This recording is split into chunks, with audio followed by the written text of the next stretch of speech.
Hello, thank you for joining me. We are on day 70 of A Course in Miracles, C&E edition reading with the group The Course Companions. We're in chapter 4, The Ego's Struggle to Preserve Itself. And this is section 4, The Ego's Need to Confirm Itself. If you'd like to go ahead and close your eyes, we can start with a prayer. Dear God, if left to our own devices, our perception will be skewed. We surrender to you everything that we think and feel. God, please take our past, plan our future, send your spirit to redeem our minds that we might be set free and become one mind. God, please enable us to set aside everything we think we know about A Course in Miracles, about this section 4 today, about you, about ourselves, and about others. God, please allow us to have an open mind, childlike vision, and a new experience. Thank you, God. Amen. So we are on day 70, section 4, The Ego's Need to Confirm Itself. Only those who have a real and lasting sense of abundance can be truly charitable. This is quite obvious when you consider the concepts involved. To be able to give anything implies that you can do without it. Even if you associate giving with sacrifice, you still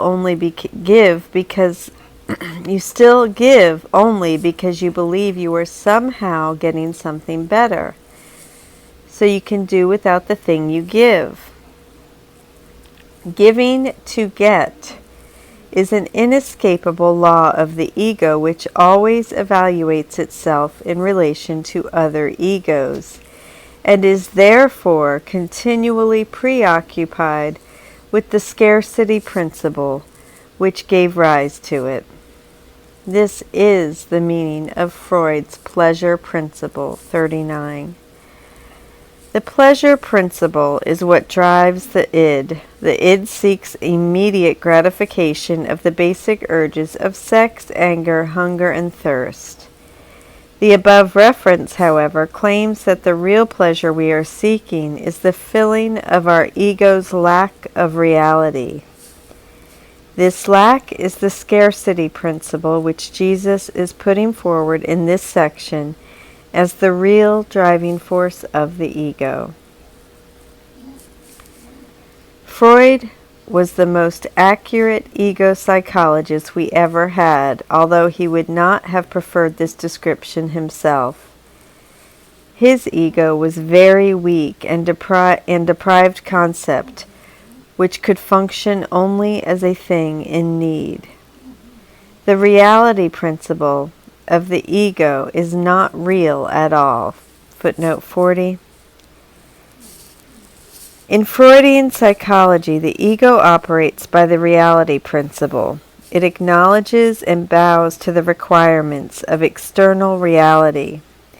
Thus, although the id craves immediate gratification, the pleasure principle, the ego, being realistic, learns to delay that gratification in service of social appropriateness, reality principle. The two principles, therefore, are in constant conflict. In the above passage, however, the reality principle and pleasure principle work hand in hand in that both seek in very different ways to overcome the ego's sense of not being real, the scarcity principle. The ego tries to confirm its own reality through fulfilling its bodily needs, the pleasure principle, and through acknowledging the reality of other egos, the reality principle.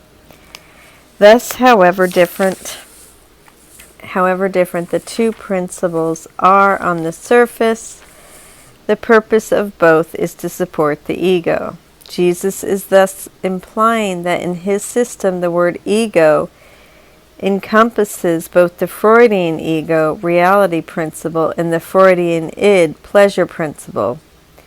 We can thus see the term ego here moving beyond the Freudian meaning toward its larger course meaning.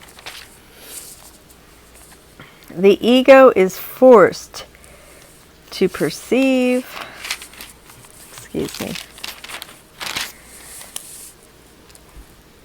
reality of other egos because it cannot establish the reality of itself.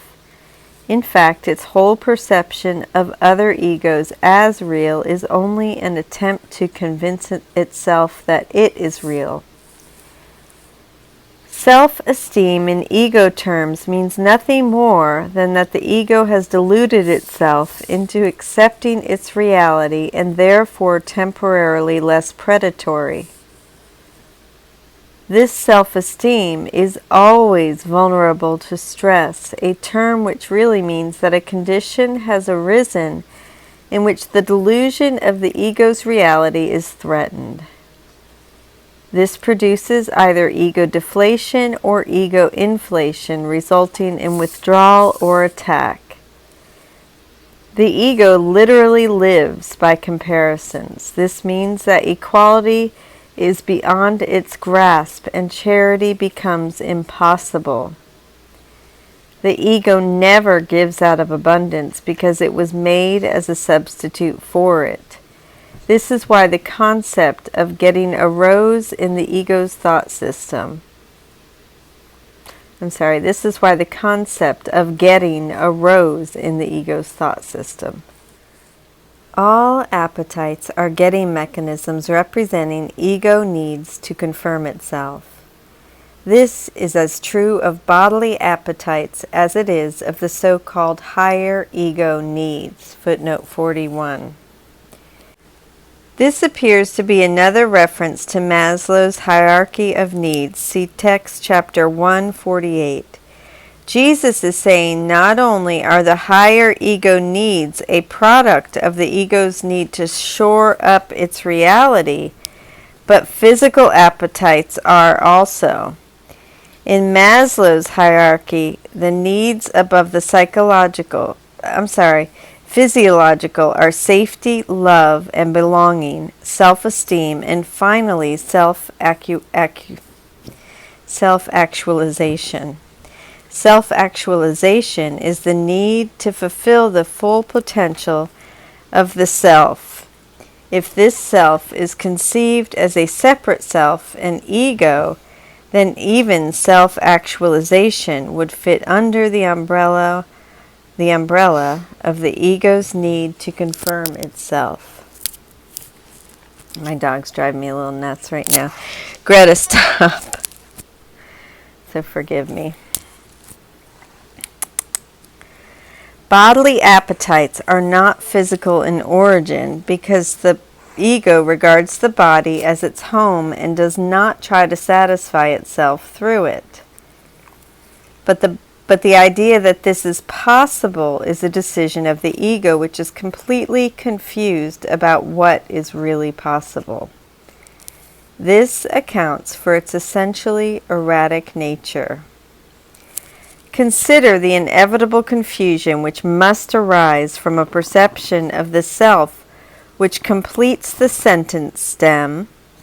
When I was completely on my own with, I had no idea what was possible. 42 footnote. This is another reference to the sentence completion test. See note 5 in this chapter and note 103 in chapter 1. Hush, honey. The ego does believe it is completely on its own, which is merely another way of describing how it originated. This is such a fearful state that it can only turn to other egos and unite with them in a feeble attempt at identification or attack them in an equally feeble show of strength. The ego is free to complete the stem when I was completely on my own in any way it chooses. But it is not free to consider the validity of the premise itself because this premise is its foundation. The ego is the belief of the mind that it is completely on its own. The ego's ceaseless attempts to gain the spirit's acknowledgement and thus really establish its own existence are utterly useless.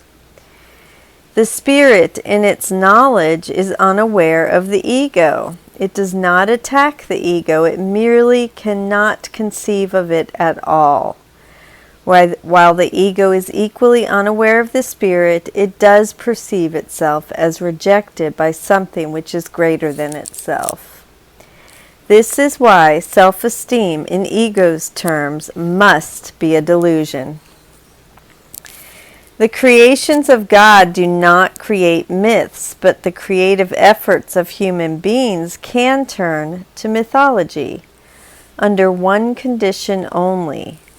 What they then make is no longer creative. Myths are entirely perceptions and are so ambivalent in form and so characteristically good and evil in nature that the most benevolent of them is not without fearful components, if only in innuendo. Myths and magic are related in that myths are usually related to the ego's origins, and magic to the powers which it ascribes to itself.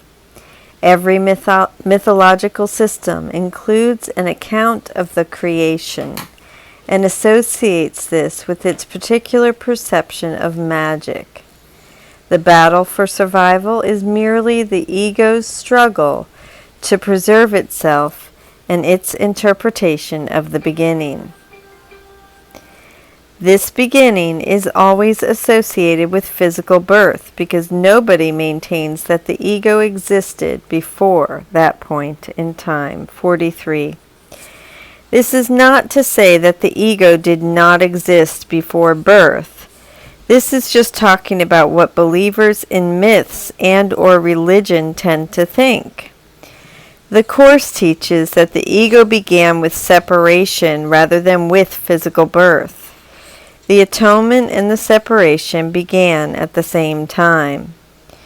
When you made the ego, when the separation began, God placed you in the call of joy. The atonement began.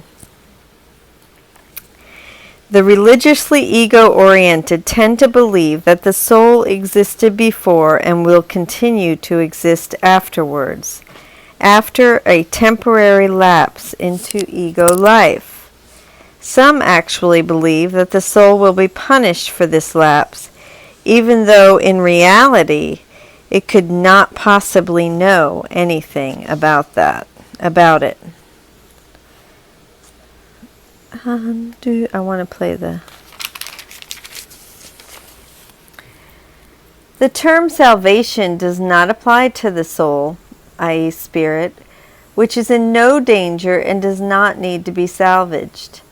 Salvation is nothing more than right-mindedness, which is not the one-mindedness of the spirit, but which must be accomplished before the one-mindedness can be restored.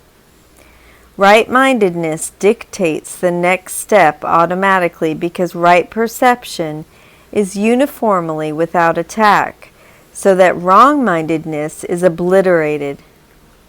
The ego cannot survive without judgment and is laid aside accordingly. The mind then has only one direction in which it can move. The directions which the mind will take are always automatic, because they cannot but be dictated by the thought system to which it adheres. Every thought system has internal consistency, and this does provide a basis for the continuity of behavior. However, reliable behavior does not mean valid behavior. Reliable behavior is a meaningful perception as far as the ego thinking goes. However, valid behavior is an expression which is inherently contradictory because validity is an end and behavior is a means. These cannot be combined logically because when an end has been attained, the means for its attainment are no longer meaningful. Whereas the validity of a psychological test can be judged in different ways, by logic, by theory, and by practice, and in each case assigned a different amount of confidence. 44. A psychological test is valid if its reliability measures what it was designed to measure. For example, an intelligence test is valid if it measures intelligence. A hypothesis is tested as either true or false to be accepted or rejected accordingly. If it is shown to be true, it becomes a fact, after which no one attempts to evaluate it unless its status as fact is questioned. Every idea which the ego has accorded the status of fact is questionable because facts are in the realm of knowledge. Confusing realms of discourse is a thinking error which philosophers have recognized for centuries. Footnote 45. An example of confusing different realms of discourse is confusing a historical question with a moral question. Here Jesus is saying that when the ego accords something the status of fact, it is confusing two different realms of discourse. The ego is in the realm of perception, while facts are in the realm of knowledge. Psychologists are generally quite deficient in this respect, as are many theologians. Data from one realm of discourse do not mean anything in another because they can be understood only within the thought system of which they are a part. This is why psychologists are concentrating increasingly on the ego in an attempt to unify their clearly unrelated data. It need hardly be said that any attempt to relate the unrelated cannot succeed. The recent ecological emphasis is but a more ingenious way of trying to impose order on chaos, and we're going to read footnote 46. The ecological approach to visual perception pioneered by James Gibson is an attempt to explain the process by which we obtain knowledge of our environment. Traditional theories of perception see us as strangers to our environment who thus require a whole host of intermediary processes, both cognitive and psychophysiological, to transform the raw visual data we see into an ordered perception of our environment, a perception we can make sense of. This view of indirect perception has spawned a virtually unlimited number of theories to explain what those processes are. In contrast, Gibson offered a view of direct perception. In this view, we are so bound together with our environment that the sense data we receive does not need to be translated by us into a more comprehensible form. It is already sufficiently structured to provide the ordered, comprehensible perception of the world we need. The ecological view then promises to vastly simplify the explanation of perception and thus bring order into the chaos of multiple, seemingly unrelated perceptual processes. As an example, Gibson claimed that we naturally and directly experience a flat, horizontal surface as a means of support with respect to gravity. Therefore, the two apparently very different concepts of the affording of support and the geometry of a horizontal plane are not in different realms of discourse. They are not as separate as we have supposed. J.J. Gibson, 1986, The Ecological Approach to Visual Perception, Hillsdale, New Jersey.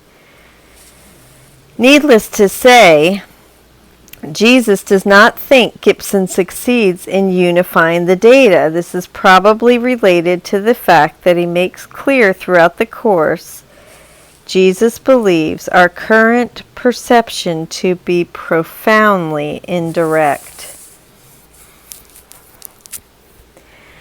We have already credited the ego with considerable ingenuity, though not with true creativeness. 47. Text, chapter 3, section 7.